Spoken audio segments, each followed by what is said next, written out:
নমস্কাৰ সকলোলৈকে মোৰ ইউটিউব চেনেল প্ৰয়াস প্ৰেৰণালৈ মই বিপাঞ্চি আপোনালোকক স্বাগতম জনাইছোঁ। আজি যিহেতু ২৭ মাৰ্চ অৰ্থাৎ ১৩ চ'ত, আজিৰ এই দিনটোতে অতি অমানৱীয়ভাৱে জয়মতীক নিজৰ স্বামীৰ কথা নোকোৱাৰ বাবে জেৰেঙা পথাৰত মৃত্যুদণ্ড দিয়া হৈছিলে। সঁচাকৈ আহোমসকলৰ শাসনকালৰ যি ইতিহাস, সেই ইতিহাস লুটিয়াই চালে আমি এই কথাটো নিশ্চয় গম পাওঁ। আৰু জয়মতী আছিলে লাই থেপেনা বৰগোহাঁইৰ জীয়ৰী, আৰু তেওঁৰ স্বামী আছিলে গদাধৰ সিংহ, আৰু তেওঁৰ দুজন পুত্ৰ আছিলে, এজনৰ নাম আছিলে লাই আৰু আনজনৰ নাম আছিলে লেচা। গতিকে জয়মতীয়ে যিহেতু জয়মতীয়ে সেই সময়তে আহোম ৰজা হ'বলৈ হ'লে অংগক্ষত নোহোৱা লোকহে আহোম ৰজা হ'ব পাৰিছিল। আৰু সেই সময়তে এজন কুসংস্কাৰী ব্যক্তি আছিলে, যিজনৰ নাম আছিলে লালুকখোলা বৰফুকন। হয়, লালুকখোলা বৰফুকন বহুত কুসংস্কাৰী ব্যক্তি আছিলে। তেওঁ নিজৰ অকণমানি ছোৱালীজনী সেই সময়ত ল'ৰা ৰজা চুলিকফাক ল'ৰা ৰজা পাতিছিলে, যিজন বয়স আছিলে মাত্ৰ ১৩-১৪ বছৰ, সিমানটো বয়সেই আছিলে তেতিয়া তেওঁৰ। সেই সময়ত এজন ল'ৰা খেলাৰ সময়, সেইখিনি সময়ত একো শাসন বাৰৰ কথা, দেশৰ কথা একো নাজানে। সেইখিনি সময়ত সেইজনক ল'ৰা ৰজা পাতি দিছিলে। নামটো শুনিয়ে গম পাইছোঁ ল'ৰা ৰজা যি। আৰু তেওঁ নিজৰ ছোৱালীজনীক ল'ৰা ৰজালৈ বিয়া পাতি দিছিলে। আৰু সেই যিহেতু ল'ৰা ৰজাক তেওঁৰ শাসনভাৰ তেওঁৰ ওচৰত ৰাখিছিলে, আৰু তেওঁক চাবিৰ পুতলাৰ দৰে ল'ৰা ৰজাক ব্যৱহাৰ কৰিছিলে। ল'ৰা ৰজাইতো একো নাজানিছিলে, গতিকে যিটো কৈছিলে সেইটোকে শুনিছিলে। আৰু এনেদৰে তেওঁ দেশত যিমানখিনি আহোম ৰাজ্যৰ ৰজা হ'ব পৰা যোগ্য যিসকল ব্যক্তি, সকলোকে প্ৰায়খিনিকে অংগক্ষত কৰাবলৈ বিচাৰিছিলে। আৰু জয়মতীয়ে এই কথাটো গম পাইছিলে। আৰু যি আহোম ৰাজ্যৰ যি অদূৰ ভৱিষ্যতত যি এটা কিমান আহোম ৰাজ্যখন কিমান যে পতন হৈ যাব, সেই কথাটো তেওঁ গম পাই উঠিছিলে। যাৰ ফলত তেওঁ স্বামীক আত্মগোপন হ'বলৈ অনুৰোধ কৰিছিলে। গদাধৰ সিংহই প্ৰথমতে এই কথাটো শুনা নাছিলে, কিন্তু পিছত কথাটো তেওঁ ভাবিছিলে। আৰু জয়মতীৰ বাৰে বাৰে কৰা কাতৰ অনুৰোধৰ ফলত গদাধৰ সিংহই আহোম ৰাজ্যৰ পৰা আত্মগোপন কৰিছিলে। তেওঁ বিভিন্ন ধৰণৰ নগা পাহাৰলৈ গৈছিলে আত্মগোপন কৰিবলৈ, তেনেদৰে আত্মগোপন কৰি আছিলে।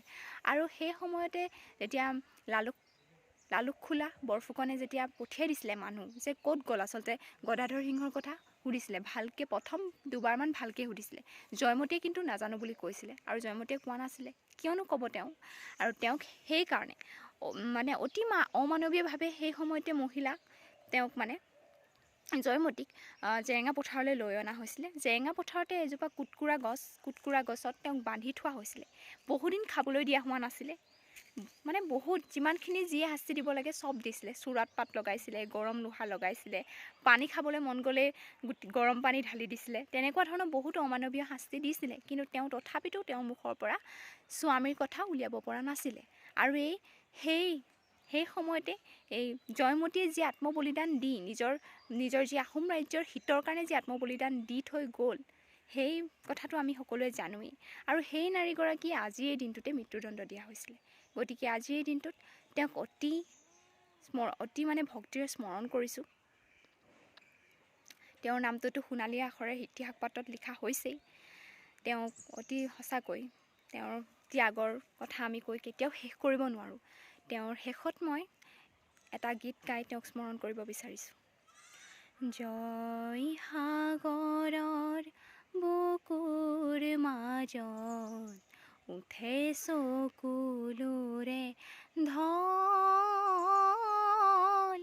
মলয়াই তোলে হিয়া ভগা সুৰ, কৰোণ বিননিৰ ৰোল। জয়া নাই অসমীয়াই,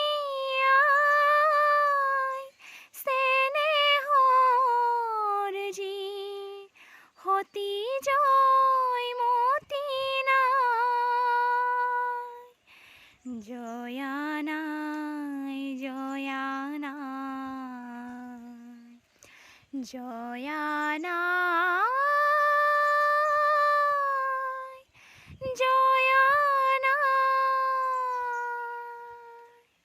গতিকে আজি যদি আপোনালোকৰ এই ভিডিঅ'টো ভাল লাগে, আপোনালোকে লাইক কৰিব, কমেণ্ট কৰিব, শ্বেয়াৰ কৰিব, মোৰ চেনেলটো ছাবস্ক্ৰাইব কৰিব, কাষতে থকা বেল আইকনটো দবাই দিব, যাতে আহিবলগীয়া ভিডিঅ'ৰ ন'টিফিকেশ্যনবিলাক আপোনালোকে পাই থাকে।